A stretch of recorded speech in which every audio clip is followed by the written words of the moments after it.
You have to keep the air off though for my hair for sound. Well, you look lovely. Thank you. It's not flopping the hair. Thank you.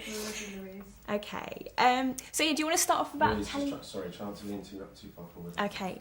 Do you want to start off by telling me a little bit about your character in the film? Yeah, Karen is not your typical teenage girl next door. She's not just what you say, you know, the girl in the story, the arm candy or whatnot. She really has a lot to say. She's spunky and feisty and stands up for herself. She needs Nathan as much as he needs her, and she really goes along this journey with him through thick and thin. And it really drew me to the project because it's rare that you find a young woman role that kind of encompasses a lot and goes through a journey of self-discovery in a film. And I just saw Karen going through that, and it inspired me to kind of try to emulate that as much as possible. Yeah. Now, as you say, she is quite sort of a feisty, independent character, isn't she? I know when Taylor's talked about filming and things, he said he felt quite protective over you. Right. Was that kind of something that you felt quite natural with? And I mean, I think when it came to stunts, and you know, we're filming night shoots a lot, 3 o'clock, 4 o'clock in the morning. So we're tired. We're kind of, you know, going through these stunts at wee hours of the night, and I'm the same way. I'm like, feisty, I want to do as much as I can, you know. He's like, well, let's be sensible about this, you know. it's really late, you're tired.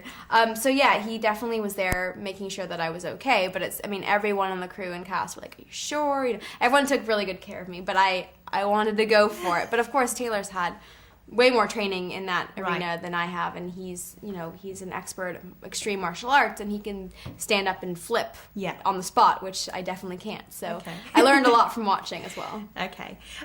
Obviously, you know, how was it working with Taylor? Because obviously he's got such a reputation as a massive heartthrob. Did you kind of get nervous about, you know, the physical stuff that you had to do together? Well, here's the thing. The second that you meet Taylor, he smiles, and he's just so down to earth. I mean, he's a very cool guy, and he makes you feel really comfortable right away. So there never was that kind of that barrier that he had up, or there was never that real intimidation, because he made it very comfortable from day one.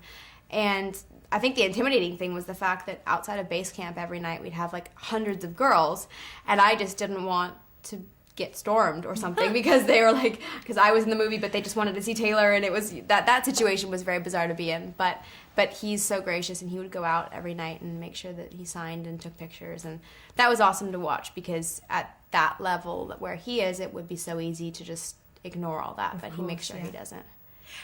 Obviously his character is very kind of serious and quite brooding and things, but I know you've said before that he's got quite a good sense of humour. Yeah, he's so funny. Well, in between takes, I mean, it's either, you know, practical jokes of like throwing things at people across the room and then turning away, or we would play football and frisbee with the crew during breaks, and just having fun with it. I feel like in this job, or in this occupation, if you don't have fun with it, it can become very, very serious in a job-like way. And it is really fun, and I think it's important to embrace that aspect of it every day. Yeah. And he definitely makes everything lighter and really embraces it. Okay. Now, obviously, you were born in the UK, but you spent pretty much most of your life in America. I moved to LA before I turned 6. Would you class yourself as British or American? I'm very British. I say when I'm coming back to England that I'm coming home. Right. And then when I go back to LA, I say I'm going home. So, like, wait, which one's home? Like, I can't discover which one really is more home. But I will say there's nothing like landing here in an airplane, and I just go, like, I feel like I'm at home. So does this mean you can do a really convincing British accent? I can do a British accent. I would love to hear a sample of it, if you wouldn't mind. Hello, my name's Lily. Nice. But there's so many different types. No, I mean, I love to kind of play around, and it really does help also with auditions and stuff. One final question. Obviously, you have an amazingly superstar dad who's very famous over in the UK. Was your childhood very much kind of, did you hang out with quite a lot of sort of famous pop stars? Was it quite rock and roll? It was very rock and roll.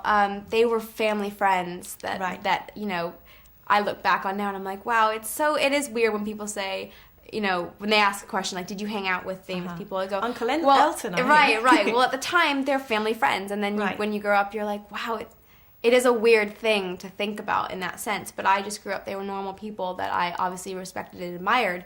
But they were people, you know, they were family friends. So I think it also has made it and very different for me experience-wise when I go onto a set and I'm with someone I've respected and looked up to for so long, and I'm acting with them, because I'm able to look at them as a normal person as well as still being completely in awe that I'm able to work with him. So nobody gets you starstruck at all? Well, I mean, I get excited. No, I do get starstruck in the sense of me getting really excited to meet somebody, but it's not the nerves that kick in and then I can't perform. I feel like it's more an admirational kind of starstruck. Okay, lovely. Yeah. Thank you so Yeah, much. thank you. It's Nice to really meet lovely you. to meet you.